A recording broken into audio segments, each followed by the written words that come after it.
Pernahkah kita merasa kosong, meski segalanya terlihat sempurna? Tersenyum di luar, namun hati merintih tanpa suara. Ada rasa hampa yang tak mampu dijelaskan. Seperti ada sesuatu yang hilang, sesuatu yang jauh dari genggaman jiwa kita. Di tengah hiruk-pikuk dunia, terkadang kita lupa bahwa ada ruang dalam hati yang hanya bisa terisi olehnya. Saat gelap menyelimuti batin dan asa terasa pudar, itulah panggilan halus dari Sang Maha Menggenggam, sebuah seruan untuk kembali mengenalnya lebih dekat, menyelami makna hidup dengan ilmu makrifat.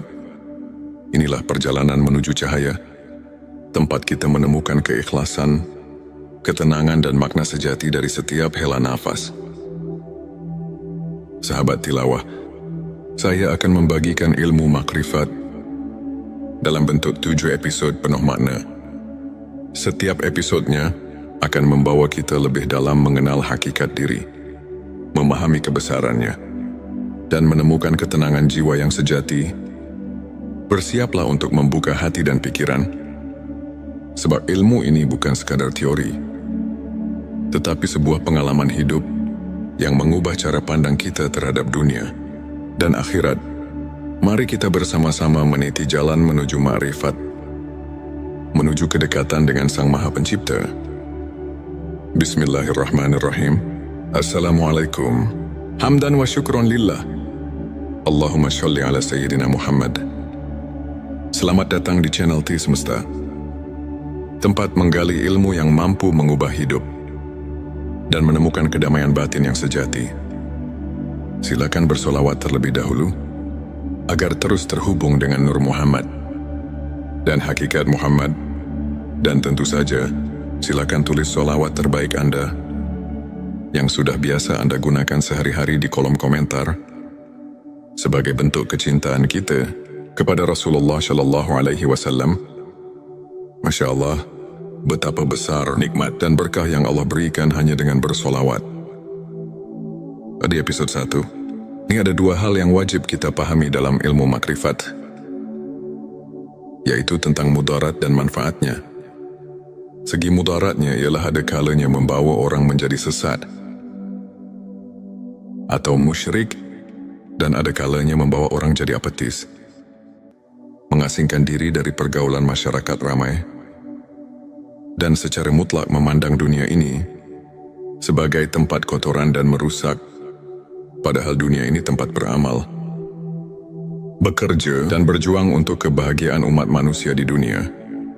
Dan di akhirat, bisa terjadi hal-hal demikian itu apabila seseorang bertasawuf tanpa berakidah yang konsekuen dan bersyariah, dan tanpa tasawuf yang berasal dari tasawuf Islam yang murni. Dengan akidah yang hasil dari marifat sebenarnya itu, kita pasti mengetahui bahwa Tuhan itu pasti ada dan bisa merasakannya sendiri secara qati.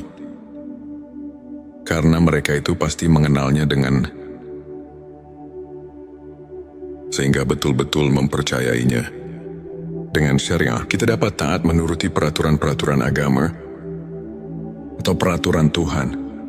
Dan dari ilmu marifat dan ilmu tauhidlah kita bisa merasakan dalam batin kita dan mengenal Tuhan, untuk siapa dipersembahkan amal ibadah kita, dan sebagai kontrol jiwa untuk khusyuk kepadanya. Itulah segi mudaratnya. Segi manfaatnya ialah karena tauhid merupakan dasar pokok,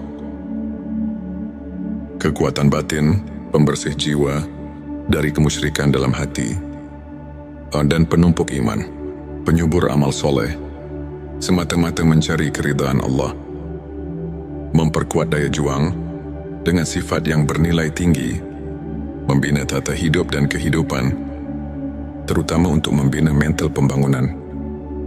Atas dasar-dasar tasawuf, maka Islam akan lebih mampu membangun kemajuan dunia. Dan terutama pada pembangunan nasional kita sekarang ini. Maka sesuai dengan tujuan channel T Semesta ini, seperti yang sudah Anda ketahui, dan dapat dilihat dari deskripsi channel ini yang menunjukkan pentingnya ilmu makrifat dan tauhid ini. Untuk untuk menjadi referensi acuan keilmuan yang lebih mendalam untuk umat Islam yang masih sama-sama membutuhkannya. Maka untuk itu saya sangat mengharapkan agar channel dan video ini dapat dicerna, diterima dan diteliti. Dan harus hati-hati dalam mengambil kesimpulan, karena channel T Semesta ini sangat mendalam sebagai bahan studi, di mana ilmu tauhid merupakan pusat keyakinan dalam hati. Karena umat Islam tanpa keyakinan itu nol besar. Nah, sahabat tilawaku, sebenarnya jika bahasan ini dilanjutkan, ini pasti banyak sekali yang menyangkut kata-kata asroriyah. Rahasia yang memang sedikitnya menyangkut pada keterangan yang bersifat asroriyah.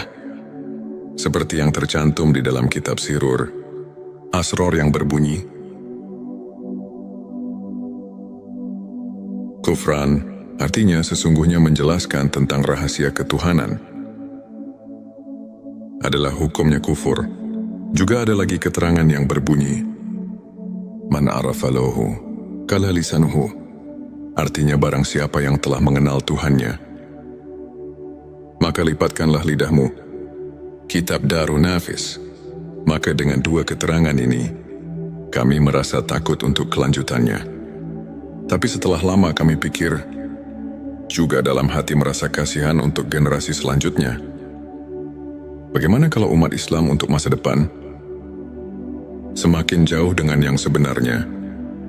Karena melihat di zaman sekarang, yang bisa kita lihat bersama, sudah jauh dengan aturan yang sebenarnya. Banyak orang yang sudah tidak hormat lagi kepada orang tua, juga sudah kurang adil dengan sesama manusia. Nyawa orang sudah tidak ada harganya lagi. Pembunuhan di mana-mana. Coba kita perhatikan sekarang ini. Manusia sudah tidak merasa takut kepada Tuhan. Kejahatan di mana-mana. Korupsi sudah jadi biasa. Jadi kami merasa khawatir untuk masa yang akan datang. Karena kalau tidak ada peringatan dari ulama-ulama, sekarang dengan cara membeberkan hukum-hukum Allah dan Rasul-Nya, itu jelas untuk masa yang akan datang akan lebih parah lagi daripada sekarang. Maka dengan ini kami akan memberanikan diri di dalam channel T Semesta ini untuk siap melanjutkan pembahasan tentang ilmu makrifat tingkat tinggi. Ilmu makrifat, kenali diri maka mengenal Allah SWT. Dan ilmu tauhid, karena Allah telah berfirman, yang dicatat dalam Al-Quran surat ketiga, ayat 79 yang artinya sebagai berikut. Hendaklah kamu menjadi orang-orang Rabbani, karena kamu selalu mengajarkan Alkitab, dan disebabkan kamu tetap mempelajarinya saudaraku. Maka dengan ini, insya Allah semoga Allah memberikan taufik dan hidayahnya, sehingga bisa lancar untuk kelanjutannya, dalam upaya menumbuh suburkan ilmu dan iman secara ruhul. Islam di akhir abad ke-20 ini, ada kecenderungan masyarakat, semua ilmu untuk mendalami ilmu tasawuf. Hal ini ditandai dengan semakin maraknya untuk mendalami penerbitan buku tasawuf, dan upaya oleh kalangan luas masyarakat. Semua ilmu ini dijabarkan oleh masyarakat dalam kehidupan mereka sehari-hari, sehingga dapat membentuk kehidupan agamis. Tentu kondisi seperti ini hendaknya terus dipelihara dan tumbuh kembangkan dalam rangka meningkatkan keimanan dan ketakwaan terhadap Allah yang Maha Esa. Sahabatku, sahabat tilawah semesta yang dimuliakan Allah, firman Allah dalam surat ke-7 ayat 172, yang artinya sebagai berikut, dan ingatlah, ketika Tuhanmu mengeluarkan anak Adam dari punggung sulbi, mereka mengambil kesaksian terhadap jiwa mereka. Seraya Tuhan berfirman, bukankah aku Tuhanmu? Mereka menjawab, ya betul kami menjadi saksi. Supaya kamu nanti pada hari berhenti, tidak mengatakan, sesungguhnya kami orang yang lalai, atau tidak diberi peringatan tentang hal ini. Di dalam ayat ini kalau betul-betul dihayati dan ditafakuri secara jernih, Tentu kita merasakan kejutan dengan ayat ini. Karena ayat ini menggugah hati kita. Di dalam ayat ini Allah memberitahu pada segenap manusia yang ada di dunia ini, sebagaimana firman Allah barusan, manusia yang ada di dunia ini semuanya sudah dipersaksikan terlebih dahulu kepada Allah sebelum manusia lahir ke bumi ini. Dipersaksikannya waktu di dalam rahim ibunya. Menurut keterangan dalam hadis Bukhari, di bab kejadian makhluk halaman 733 ayat 9, Rasulullah telah menerangkan, dipersaksikannya di alam arwah, di waktu kandungan umur 4 bulan di dalam kandungan sang ibu. Menurut firman Allah tadi, supaya di hari berhenti jangan lupa lagi pada Allah. Jadi menurut ayat ini, kita semua sebagai manusia jangan leha-leha, atau jangan hidup terlena, karena kita diamat-amati. Maka jangan lupa pada Allah sang pencipta alam semesta. Dengan hati yang jujur, jangan mendustai diri sendiri. Sebagaimana keterangan dari Imam Ghazali yang berbunyi, tanyalah hatimu, tanyalah dan tanyalah hatimu, walau orang lain memberi fatwa. Disinilah kita harus jeli untuk mentafakuri ayat-ayat yang berkaitan dengan perasaan yang ada di dalam hati kita. Ayat ini memberi perangsang pada kita masing-masing, supaya hati kita ini jangan ketiduran, sehingga kita terlena dengan apa yang ada di dunia ini. Lupa pada tugas hidup kita sebagai hamba Allah Subhanahu wa Ta'ala yang tidak boleh dilupakan, yaitu menjalankan perintah-perintah yang telah diperintahkan dalam Al-Quran dan hadisnya. Dalam ayat tadi di atas Allah telah memberi peringatan kepada kita semua. Kita jangan lupa kepada Allah Subhanahu wa Ta'ala, Tuhan kita. Sekarang mari kita tanya diri kita masing-masing, apakah kita sekarang ingat pada Allah? Di sini kita harus bertanya kepada hati kita yang jujur. Jangan membohongi diri sendiri, karena di sini bukan ditanya ingat pada namanya Tuhan, tapi di sini ditanya ingat pada Tuhannya, yang diberi nama Allah, yang diberi nama Tuhan. Kenapa pertanyaan seperti ini? Karena banyak sekali orang cuma ingat kepada namanya saja, bukan ingat kepada Allahnya, bukan ingat kepada Tuhannya. Untuk menjawab pertanyaan ini, pertama kita harus memakai pikiran yang mendalam. Kedua harus fakum bida wahir. Ketiga harus memakai hati yang jujur. Baru pertanyaan ini bisa dijawab dengan sempurna. Tapi kalau dijawab dengan hati bainaung, ini pasti akan menimbulkan fitnah di kalangan umat Islam. Na'udzubillah, jangan terjadi seperti ini. Ini cuma mengingatkan hati kita, khususnya umat Islam, jangan sampai keliru untuk menetapkan akidah kita kepada Allah Subhanahu wa Ta'ala, Tuhan kita semua. Karena Tuhan mengamat-amati, jangan sampai lupa kepadanya. Sahabat tilawaku, ini adalah episode kedua. Sekarang mari kita tanya diri kita masing-masing, apakah kita sekarang ingat pada Allah? Di sini kita harus bertanya kepada hati kita yang jujur. Jangan membohongi diri sendiri, karena di sini bukan ditanya ingat pada namanya, tapi di sini ditanya ingat pada Tuhannya, yang diberi nama Allah, yang diberi nama Tuhan. Kenapa pertanyaan seperti ini? Karena banyak sekali orang cuma ingat kepada namanya saja, bukan ingat kepada Allahnya, bukan ingat kepada Tuhannya. Untuk menjawab pertanyaan ini, pertama kita harus memakai pikiran yang mendalam. Kedua harus fakum bida wahir. Ketiga harus memakai hati yang jujur. Baru pertanyaan ini bisa dijawab dengan sempurna. Tapi kalau dijawab dengan hati bainaung, ini pasti akan menimbulkan fitnah di kalangan umat Islam. Na'udzubillah, jangan terjadi seperti ini. Ini cuma mengingatkan hati kita, khususnya umat Islam, jangan sampai keliru untuk menetapkan akidah kita kepada Allah Subhanahu wa Ta'ala, Tuhan kita semua. karena Tuhan mengamat-amati, jangan sampai lupa kepadanya. Selanjutnya, silakan bersolawat terlebih dahulu, agar terus terhubung dengan Nur Muhammad.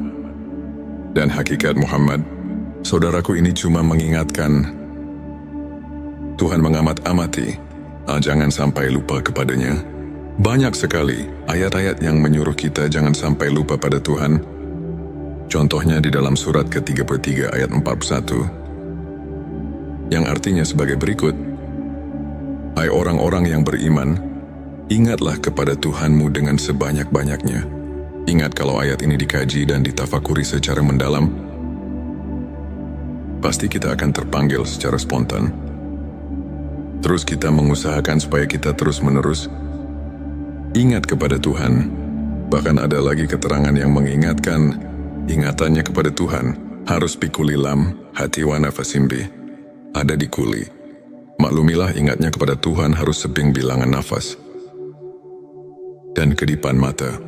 Ada lagi keterangan di dalam surat ke-7 ayat 205 yang artinya sebagai berikut, dan sebutlah nama Tuhanmu dalam hatimu dengan menyatakan diri, dengan rasa takut, dan dengan tidak mengeraskan suara di waktu pagi dan petang. Dan janganlah kamu termasuk orang-orang yang lalai. Fadkur di sini artinya, ingat-ingat itu pekerjaan hati. Sedangkan hati itu kalau kita rasakan bukan pekerjaan lisan, tapi pekerjaan hati. Bisa ingat kalau ada pemberian dari dua panca indera, ialah dari telinga dan mata. Kalau tidak ada pemberian dari dua panca indera itu, tidak akan ada di dalam hati. Cobalah kita rasakan, bisa ingat pada yang kamu belum ketahui. Itu tidak mungkin, tapi awas pendengaran.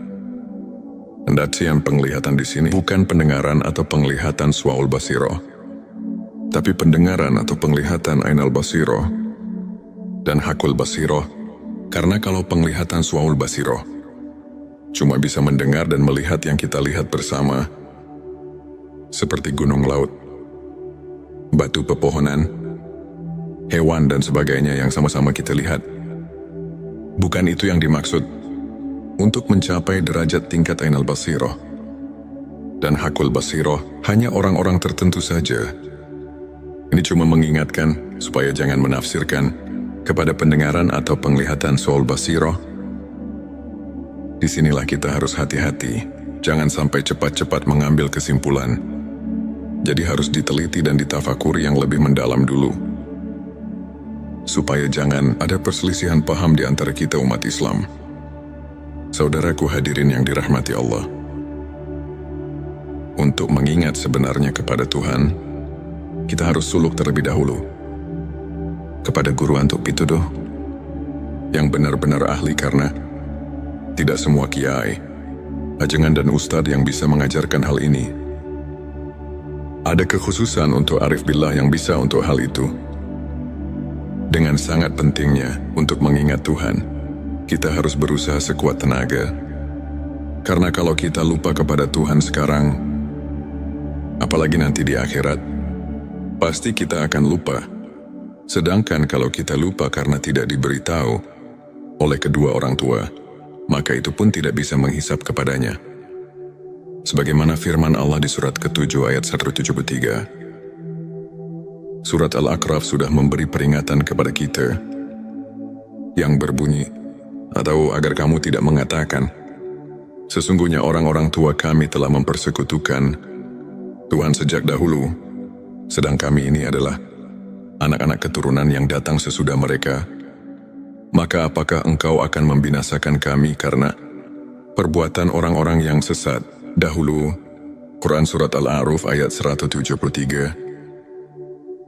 Nah, di sini marilah semua, khususnya orang-orang yang beriman, mari kita bangkitkan pikiran kita untuk penelitian, mentafakuri ayat ini, karena sudah jelas dan dapat kita pahami tadi.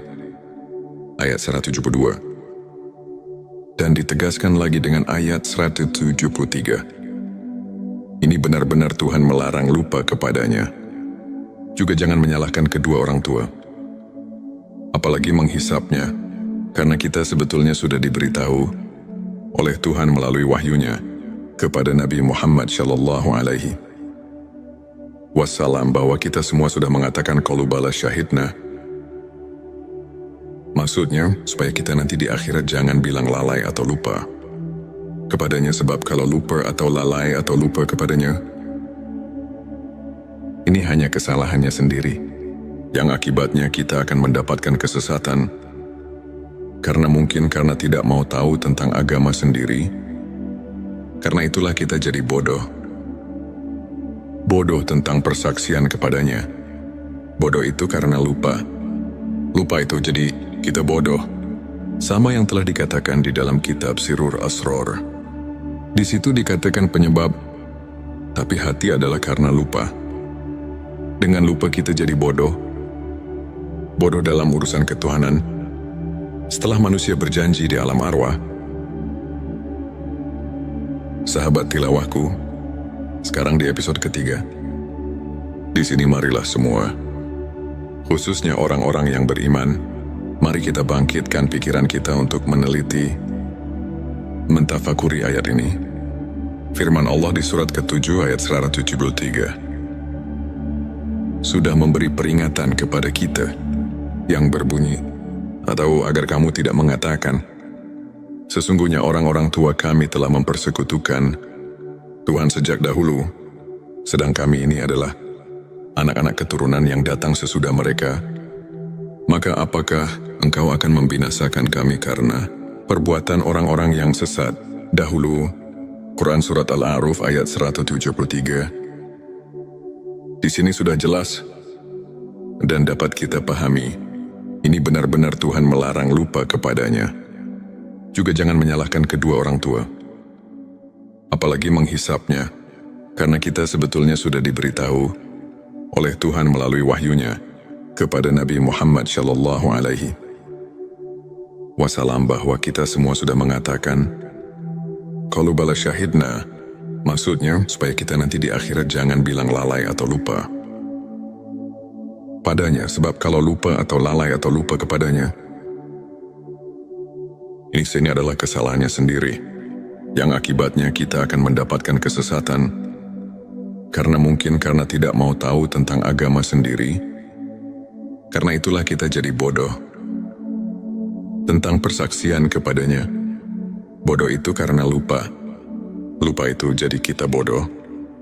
Begitupun yang telah dikatakan di dalam kitab Sirur Asror. Di situ dikatakan, penyebab buta hati adalah karena lupa. Dengan lupa kita jadi bodoh. Bodoh dalam urusan ketuhanan. Setelah manusia berjanji di alam arwah. Di dalam pengertian ingat, ada 3 macam pengertian. Yang pertama, ada yang mengartikan harus banyak dikil, atau wirid membacakan kalimat thayyibah. Contohnya seperti takbir, tahmid, tahlil, dan sebagainya. Yang kedua, ada juga yang menafsirkan harus banyak ingat itu dengan memperaturkan hukum-hukumnya.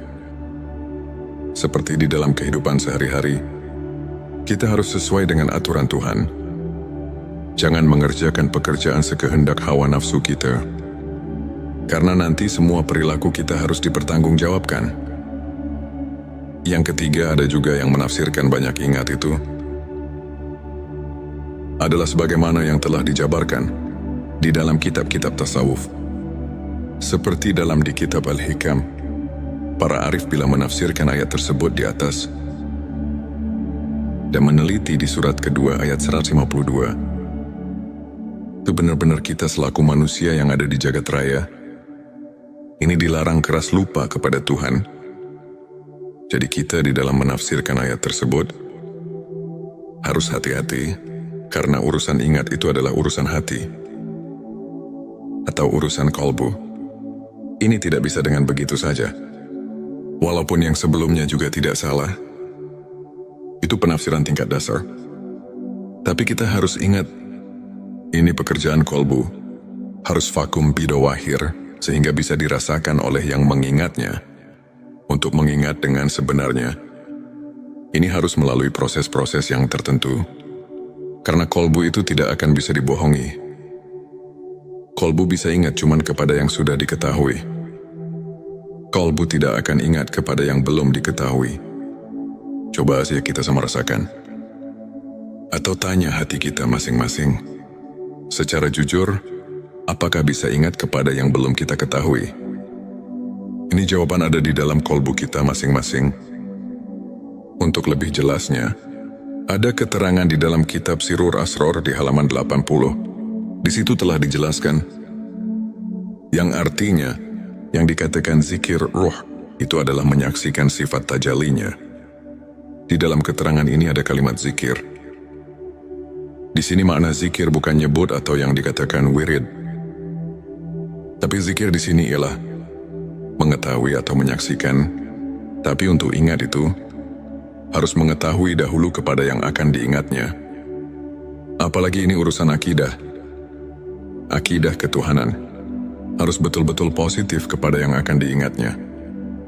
Sebagaimana yang kita maklumi bersama, kita setiap ibadah salat suka mengucapkan Afdalul zikri falam Anahu la ilaha illallah. Artinya cukupnya ingat itu adalah ketahuilah bahwa tidak ada lagi Tuhan kecuali Allah. Di dalam ayat ini kita semua sudah maklum. Bahkan para arif billah di dalam kitab tasawuf dan di kitab Al-Hikam, ayat ini betul-betul menunjukkan keharusan marifat kepada Tuhan, maksudnya supaya kita ingatnya kepada Tuhan. Benar-benar vakum bidawahyu, terasa benarnya dengan kolbunya sendiri. Karena untuk ingat kepada Tuhan, itu harus memakai amrun jauki, perasaan yang mendalam, ceritaan yang jujur, sesuai dengan pembuktiannya, walaupun pengertian orang lain menyalahkannya. Tapi kalau sudah vakum bidawahir di dalam kolbu, kita sudah nasion, andalilin sesuai dengan dalil-dalilnya. Itu jangan diragukan lagi, karena men lam yaduk lam yadri. Siapa yang tidak merasakan, barang tentu tidak akan mengetahuinya. Kita harus jujur, jangan membohongi diri sendiri. Sesuai dengan firman Allah di dalam surat ke-33 ayat 70. Yang artinya, hai orang-orang yang beriman, bertakwalah kamu kepada Allah dan mengucapkan kata yang benar. Di dalam ayat ini, kita kayaknya disuruh banyak menyadarkan diri, supaya jangan sembarangan di dalam mengingat Tuhan, atau jangan asal-asalan. Walaupun di level syariat itu tidak seberapa, salah itu hanya untuk orang-orang yang masih tingkat dasar. Tapi ketika sudah tingkat dewasa, di dalam agama, harus suluk lagi kepada yang lebih mendalam. Sahabatku, ada dalil yang mengatakan, yang artinya, barang siapa yang mengerjakan hari sekarang, sama saja dengan hari kemarin. Itu orang termasuk golongan yang merugi. Artinya kita jangan lari di tempat, karena itu tidak akan maju-maju. Tapi seharusnya, sebagaimana yang telah dikatakan oleh Sayyidina Ali, yang artinya, dan barang siapa mengerjakan hari, ini lebih baik dari hari kemarin. Itu tandanya orang yang mendapat keuntungan. Hadirin yang dimuliakan Allah. Ada pertanyaan dari jemaah. Pak, maaf saya mau bertanya. Boleh enggak? Kami jawab boleh saja. Karena kita harus benar-benar mengerti dan bisa merasakannya sendiri. Apa yang ditanyakan, katanya, setelah kita menyimak keterangan dari awal sampai akhir, juga meneliti dan mentafakurinya, sampai di sini, ini kayak manusia berikut saya. Harus mengenal Tuhan, itu harus diawali dari dunia ini. Nah, di sini saya mau nanya, apakah mungkin saya manusia biasa bisa mengenal Tuhan di dunia ini? Saya jawab, maaf, saya tidak akan menjawab langsung kepadamu. Tapi Allah lah yang akan menjawab pertanyaanmu. Sahabat tilawahku, ini adalah episode keempat. Sebelumnya, ada pertanyaan yang akan dijawab langsung oleh Allah. Ini ada dalam firman Allah, surat ke-5 Al-Maidah, ayat 35 yang artinya, hai orang-orang yang beriman, bertakwalah kepada Allah dan carilah jalan yang mendekatkan diri kepadanya, dan berjihadlah di jalannya, agar kamu mendapat keberuntungan. Dari ayat ini sudah jelas bahwa Tuhan menunjukkan kepada seluruh manusia yang ada di dunia ini, terutama kepada orang yang mengaku iman kepada Tuhan, bahwa kita selaku manusia yang sudah mengaku iman, harus sekeras mungkin untuk mencapai wasilah, atau jalan untuk taqarrub mendekatkan diri kepadanya. Juga di dalam ayat lain, Tuhan telah berfirman sebagaimana yang tercatat di surat ke-84, ayat 6 yang artinya, "Hai manusia, sesungguhnya kamu telah bekerja dengan sungguh-sungguh menuju Tuhanmu, maka pasti kamu akan menemuinya. Sebelumnya silakan bersolawat terlebih dahulu, agar terus terhubung dengan Nur Muhammad dan hakikat Muhammad. Dan tentu saja, mari kita lanjutkan kebiasaan baik kita di sini. Silakan tulis solawat terbaik Anda, yang sudah biasa Anda gunakan sehari-hari di kolom komentar, sebagai bentuk kecintaan kita kepada Rasulullah Shallallahu Alaihi Wasallam. Karena siapa yang bersolawat 1 kali, Allah akan membalasnya dengan 10 kali lipat rahmat dan keberkahan. Masya Allah, betapa besar nikmat yang Allah berikan hanya dengan bersolawat. Hadirin yang dirahmati Allah, kalau kita kaji dari ayat ini, mungkin kita bisa pahami, juga mengerti, karena ayat ini Tuhan memerintah kepada seluruh manusia, khususnya kepada yang iman kepadanya. Di sini ada kalimat himbauan kepada seluruh manusia, bahwa kita harus tabah nafsi memeras keringat untuk berjumpa. Dalam hal ini mari kita tanya diri kita masing-masing, apakah kita mau berjumpa dengannya? Apa tidak itu tergantung kita masing-masing. Sahabat tilawahku, maaf sekali lagi saya mau tanyakan, kan manusia semua nanti setelah mati pasti berjumpa dengannya, karena semua akan pulang kepadanya. Ini bagaimana? Karena setiap pulang pasti berjumpa. Itu benar kalau dipikir dengan logika. Tapi kita harus mencari bukti kebenarannya dari ayat atau hadis yang qat'i, supaya bisa dipertanggungjawabkan. Karena ini urusan akidah yang harus benar-benar nasionan dalilin, sesuai dengan dalil-dalilnya dari Allah dan Rasulnya. Tapi kami menemukan salah satu hadis Sahihul Bukhari. Di situ ada keterangan yang berbunyi. Hadits ini diriwayatkan oleh Anas bin Malik. Anas bin Malik mendengar perkataan Mu'ad bin Jabal. Mu'ad bin Jabal mendengar langsung dari Rasulullah Shallallahu Alaihi Wasallam. Rasulullah bersabda, "Barang siapa yang berjumpa dengan Tuhannya dengan tidak adanya keadaan musyrik kepadanya, maka dia akan masuk surga." Dari hadis tersebut kalau kita kaji dan tafakuri, pasti kita dapat mengambil kesimpulan, kalau kita semua nanti di akhirat bisa bertemu dengan Tuhan, itu jelas semuanya akan masuk surga.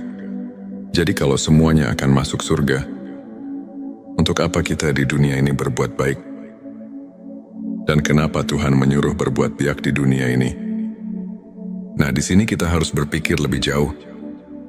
Mari kita jelaskan supaya kita dapat mengerti. Memang semuanya manusia, bukan satu persatu lagi, tapi semuanya hanya ruh manusia. Tidak semuanya bertemu dengan Tuhannya.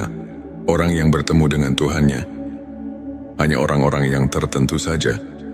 Yang dimaksud orang tertentu, itu ialah orang-orang yang sudah mengenal Tuhan di dunianya. Sebagaimana firman Allah dalam surat ke-17, ayat 72, Tuhan telah memberitahu sebagaimana artinya, dan barang siapa yang buta hatinya di dunia ini, niscaya di akhirat nanti ia akan lebih buta pula dan lebih tersesat dari jalan.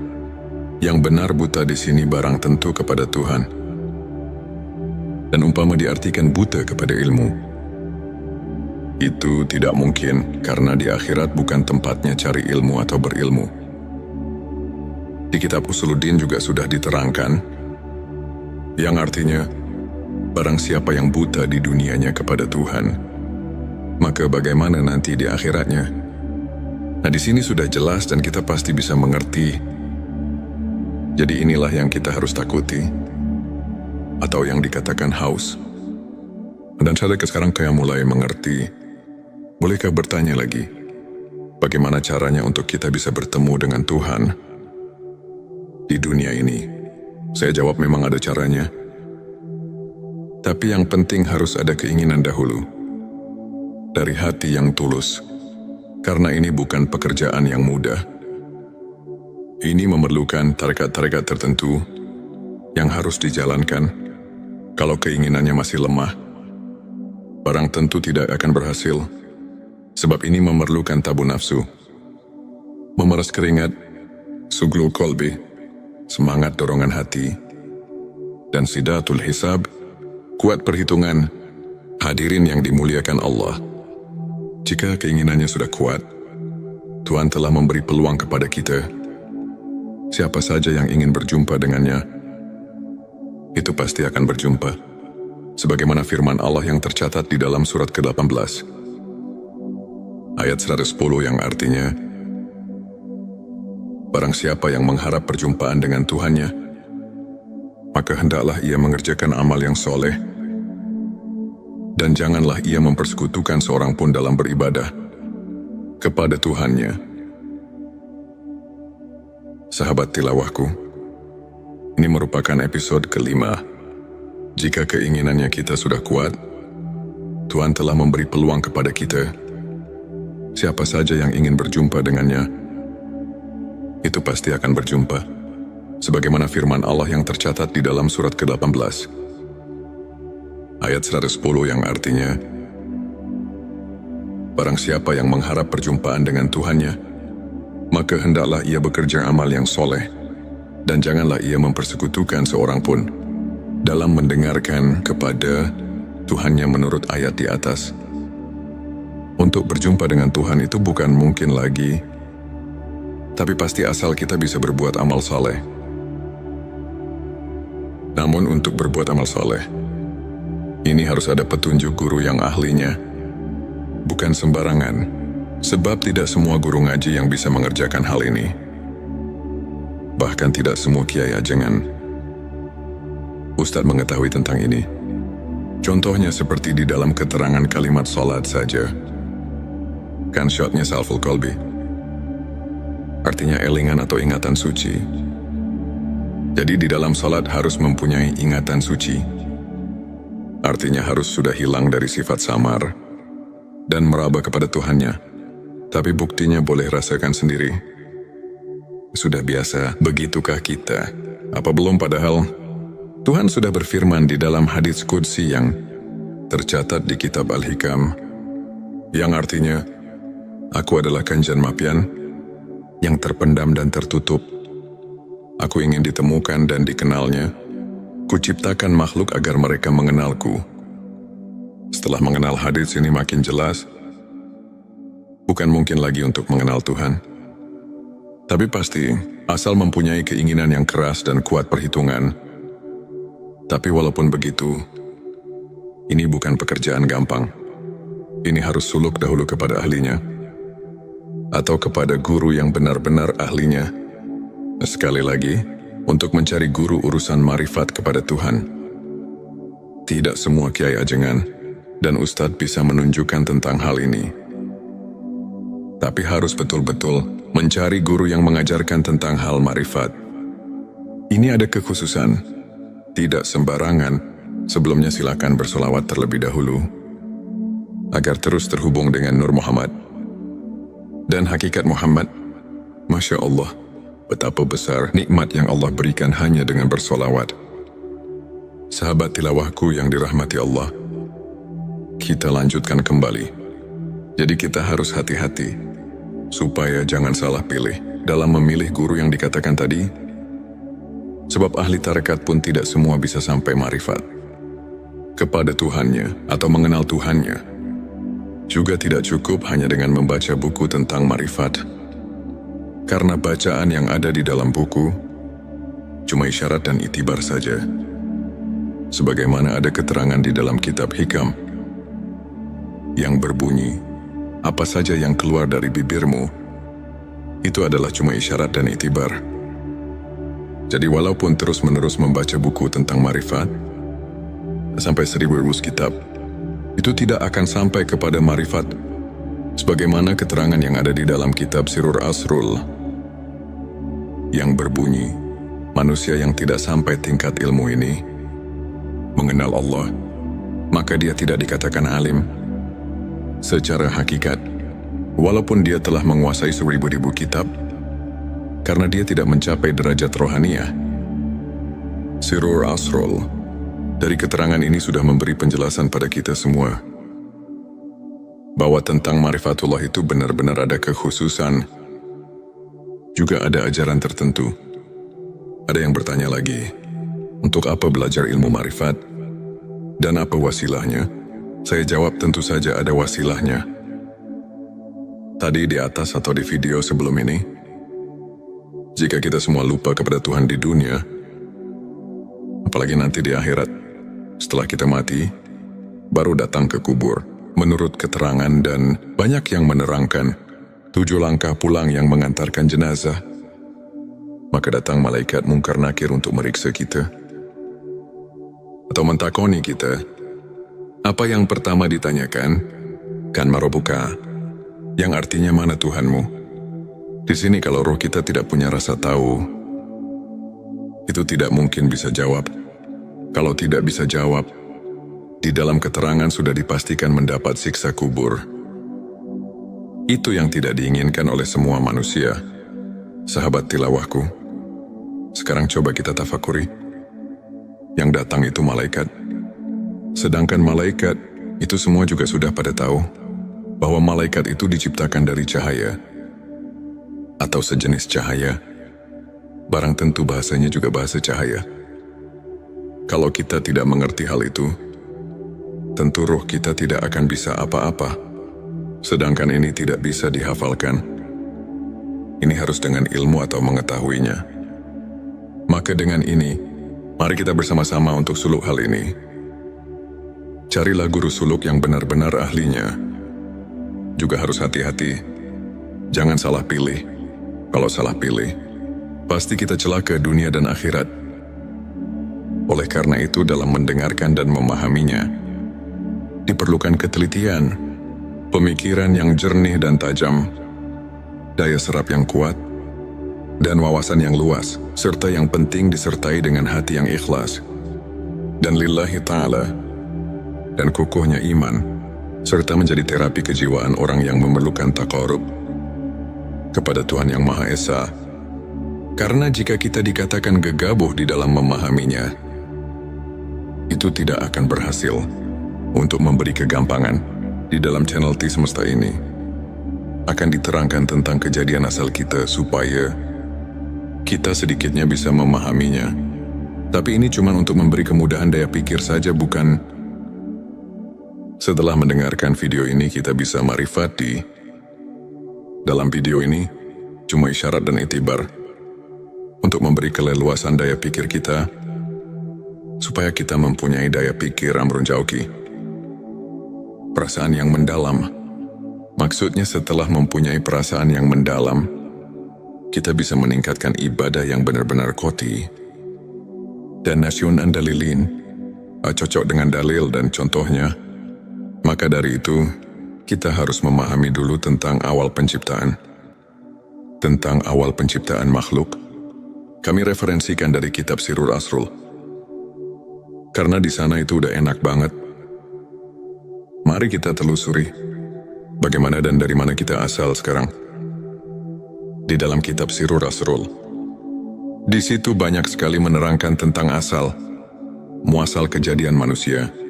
Jadi kita bisa mengambil hikmahnya dari kitab tersebut. Karena kitab tersebut dapat dipertanggungjawabkan kebenarannya, karena sesuai dengan kenyataannya. Dan bisa dirasakan sendiri kalau kita sudah memahaminya. Di dalam kitab Sirur Asror diterangkan secara jelas. Saya akan langsung menjabarkan dalam bentuk terjemah, yang artinya sebagai berikut. Ketahuilah, Semoga engkau diberi taufik kepada segala yang dicintai dan diridhoi Tuhan. Makhluk yang pertama yang menciptakan Tuhan adalah Ruh Muhammad sallallahu alaihi wasallam. Telah diciptakan dari cahaya jamal Allah. Sebagaimana firman Allah dalam hadis Qudsi, "Aku ciptakan Ruh Muhammad dari cahayaku." Nabi sallallahu alaihi wasallam bersabda, "Yang pertama diciptakan oleh Tuhan, yaitu ruhku, dan yang pertama diciptakan oleh Tuhan adalah cahayaku, dan yang pertama diciptakan oleh Tuhan, yaitu kalam, dan yang pertama diciptakan oleh Tuhan, yaitu akal ruh cahaya."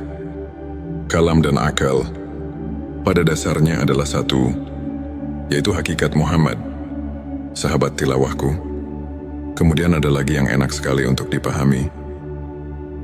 Silakan simak saja, yang artinya sebagai berikut. Hakikat Muhammad disebut nur, karena bersih dari segala kegelapan yang menghalanginya. Sebagaimana firman Allah, "Telah datang kepadamu cahaya dan kitab penerang dari Allah." Hakikat Muhammad disebut juga akal, karena ia yang menemukan segala sesuatu. Hakikat Muhammad disebut kalam, karena ia yang menjadi sebab perpindahan ilmu, seperti halnya mata pena sebagai pengalih ilmu di alam. Lahud Ruh Muhammad adalah ruh yang termurni sebagai makhluk. Hal ini sesuai dengan sabda Rasulullah Shallallahu Alaihi Wasallam yang menerangkan tentang "Aku dari Allah dan makhluk lain dari aku." Inilah sabdanya, dan dari ruh Muhammad itulah Allah menciptakan semua ruh. Di alam laut dalam bentuk yang baik, terbaik yang hakiki. Itulah nama seluruh manusia di alam laut. Alam laut adalah negeri asal. Setelah 4.000 tahun sejak penciptaan Ruh Muhammad, maka Allah menciptakan Arasy dari Nur Muhammad. Begitu pula seluruh makhluk lainnya diciptakan dari Nur Muhammad. Dilanjutkan dengan sabda Rasulullah Shallallahu Alaihi Wasallam yang artinya sebagai berikut. Selanjutnya ruh diturunkan ke alam yang terendah, dimasukkan pada makhluk yang terendah, yaitu jasad. Sebagaimana firman Allah, "Kemudian aku turunkan manusia ke tempat yang terendah." Proses turunnya adalah setelah ruh diciptakan di alam laut, maka diturunkan ke alam Jabarut dan dibalut dengan cahaya Jabarut, bagai pakaian antara kedua haram. Lapis kedua ini disebut Ruh Sultani. Selanjutnya diturunkan lagi ke alam Malakut dan dibalut dengan cahaya Malakut yang disebut Ruh Rohani. Kemudian diturunkan lagi ke alam Mulki dan disebut dengan cahaya Mulki. Lapis keempat ini disebut Ruh Jasmani. Sahabat tilawahku, kemudian sabda Rasulullah Shallallahu Alaihi Wasallam berlanjut dengan sabdanya sebagai berikut. Selanjutnya Allah menciptakan badan atau jasad dan mulki atau bumi. Sebagaimana firman Tuhan, "Dari bumi aku ciptakan kamu, kepada bumi aku mengembalikanmu, dan dari bumi pula lah aku mengeluarkanmu." Setelah terwujud jasad, maka Allah memerintahkan ruh agar masuk ke dalam jasad, dan ruh masuk ke dalam jasad. Sebagaimana firman Allah, "Kuciptakan ruh dariku ke dalam jasad." Hadirin sahabat tilawah yang dirahmati Allah. Kemudian sabda Rasulullah Shallallahu Alaihi Wasallam ditutup dengan sabdanya sebagai berikut. Ketika ruh berada di dalam jasad dan merasa senang berada jasad, ruh lupa akan perjanjian awal di alam-alam laut, yaitu hari perjanjian alastu bi rabbikum. "Bukankah aku ini Tuhanmu?" Ruh menjawab, "Benar, engkau adalah Tuhanku." Karena ruh lupa pada perjanjian awal, maka ruh tidak dapat kembali ke alam laut sebagai tempat awal dengan kasihnya Tuhan. Maka menolong mereka dengan menurunkan kitab-kitab samawi sebagai peringatan tentang negeri asal bagi mereka. Sesuai dengan firman Tuhan, berikanlah peringatan pada mereka tentang hari-hari Tuhan. Ialah hari pertemuan antara Tuhan dengan seluruh arwah di alam laut. Lain halnya dengan para nabi, mereka datang ke bumi dan kembali ke akhirat, badannya di bumi, sedangkan rohnya intinya berada di negeri asal. Karena adanya peringatan ini, sangat sedikit orang yang sadar dan kembali, serta berkeinginan dan sampai ke alam asal. Karena sedikitnya manusia yang mampu kembali ke alam asal, maka Allah melimpahkan kenabian kepada Ruh Agung Muhammad Rasulullah, penutup petunjuk jalan dari kesesatan ke alam terang. Ia diutus para rasul untuk mengingatkan mereka yang lupa dan membuka hatinya. Nabi mengajak mereka agar kembali dan sampai serta bertemu dengan jamal Allah yang azali sesuai dengan firman Allah mengatakan, "Ini adalah jalanku, aku mengajak ke jalan Allah dengan pandangan yang jelas. Aku dan para pengikutku." Nabi bersabda, "Para sahabatku seperti bintang-bintang, mengikuti yang manapun kamu akan mendapat petunjuk." Di dalam ayat ini, seolah-olah memberi khobar kepada kita semua, bahwa Rasulullah dalam makna ayat yang baru dikobarkan, itu semuanya menjurus kepada bahwa manusia seharusnya kita harus bisa kembali ke alam asal. Maksudnya supaya harus berusaha sekuat mungkin. Tapi jangan lepas dari ajaran Rasulullah yang diajarkan kepada kekasihnya, ialah Ahlus Sufi yang mendapat pelajaran langsung dari Rasulullah. Sahabat tilawahku, di episode ke-6 ini, kami akan mengingatkan kalau kita sekarang rupanya sudah agak jarang sekali untuk memperhatikan hal yang barusan saya katakan, karena yang diinginkan hanya dengan bayangan surga saja. Padahal inilah yang lebih penting untuk seluruh manusia. Karena kalau kita nanti setelah mati, roh kita tidak bisa pulang ke alam asalnya, itu pasti akan tersesat. Yang tersesat itulah yang dinamakan masuk neraka. Maka dengan ini kita mari sama-sama mentafakuri ayat tersebut, supaya kita semua bisa mawas diri. Apakah kita sudah mentafakuri hal tersebut? Apa belum jika memang belum terpikir tentang hal tersebut? Sekarang mari kita sama-sama berusaha di waktu kita masih hidup ini. Karena sekarang masih ada waktu untuk memperbaiki diri kita masing-masing.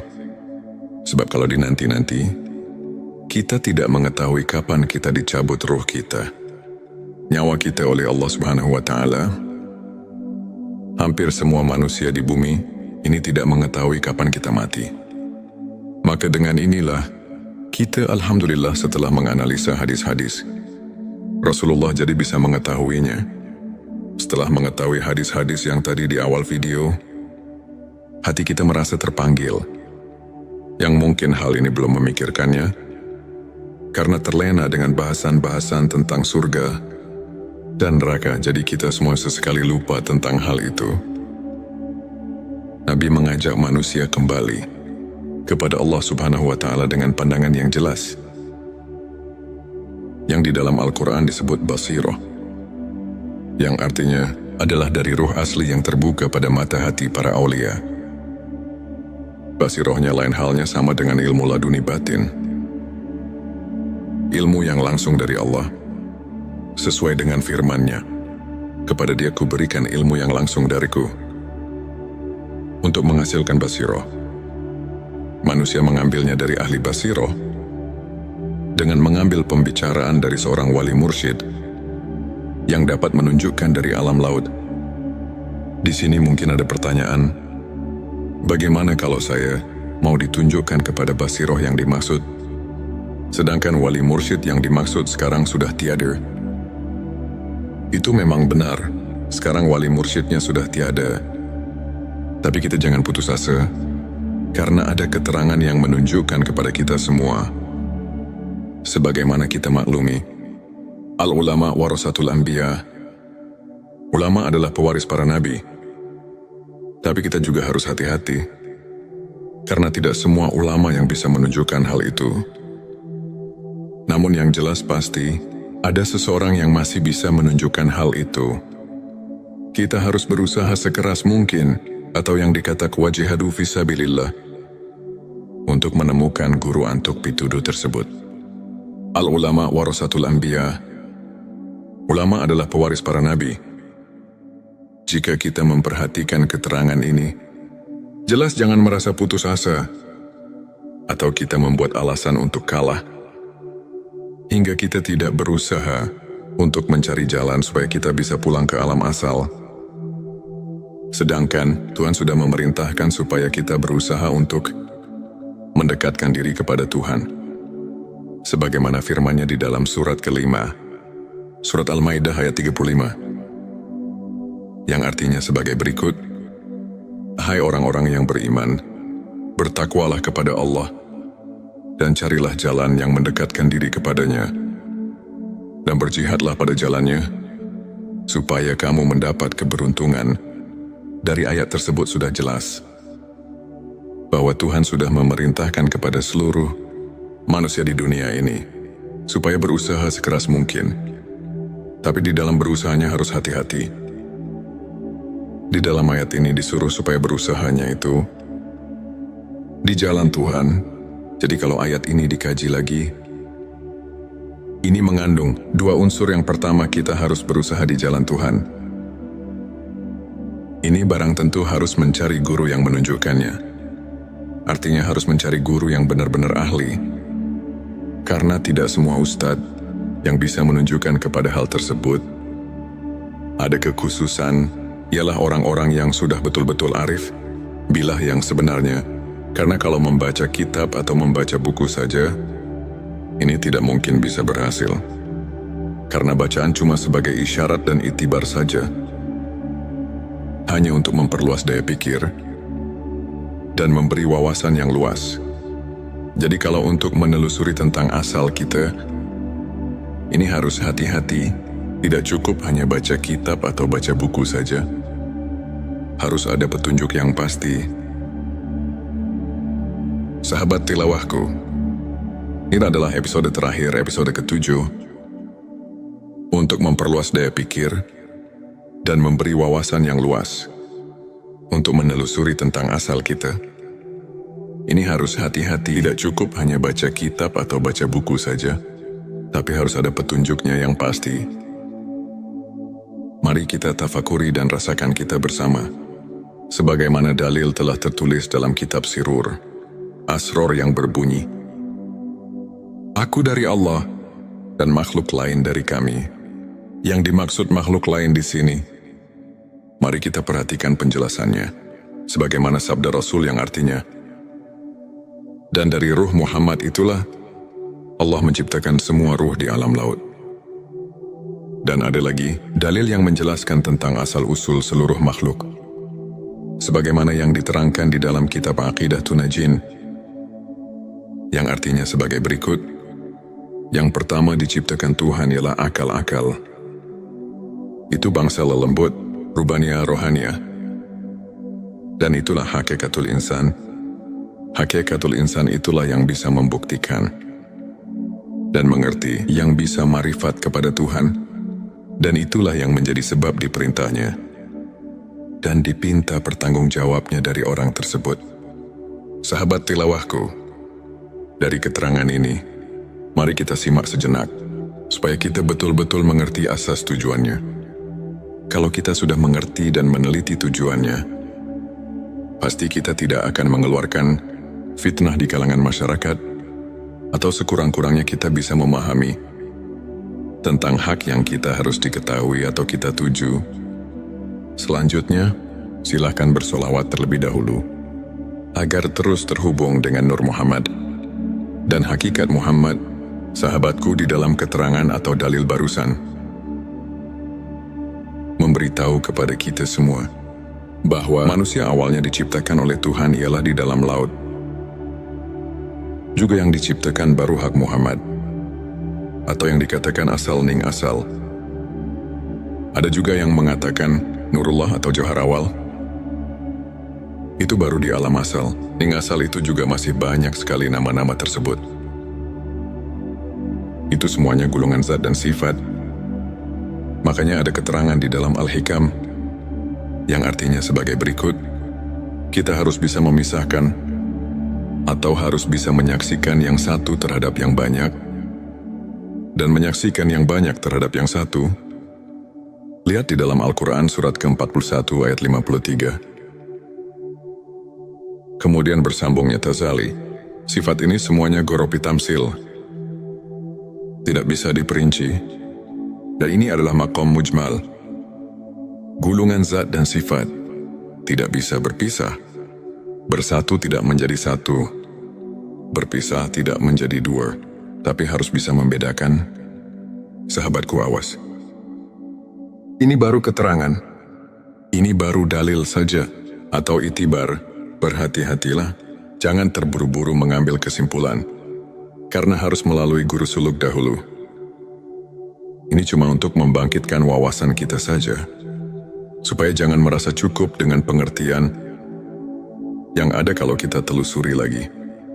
Toh masih jauh yang kita harus ditempuh, karena kita harus kembali ke alam asal, yaitu Inna lillahi wa inna ilaihi rojiun. Asal dari Tuhan harus kembali kepada Tuhan lagi. Nah, sahabatku, di sini tentunya kita harus berpikir terlebih dahulu, karena tidak semua sesudah mati bisa pulang ke alam asal. Untuk bisa kembali ke alam asal, ada proses tertentu, karena kita harus tahu dahulu. Pertama, bagaimana proses kejadiannya. Kedua, harus melalui pengabdian yang benar sesuai dengan contohnya, yang dikatakan nasyun andal lilin. Ketiga, harus melalui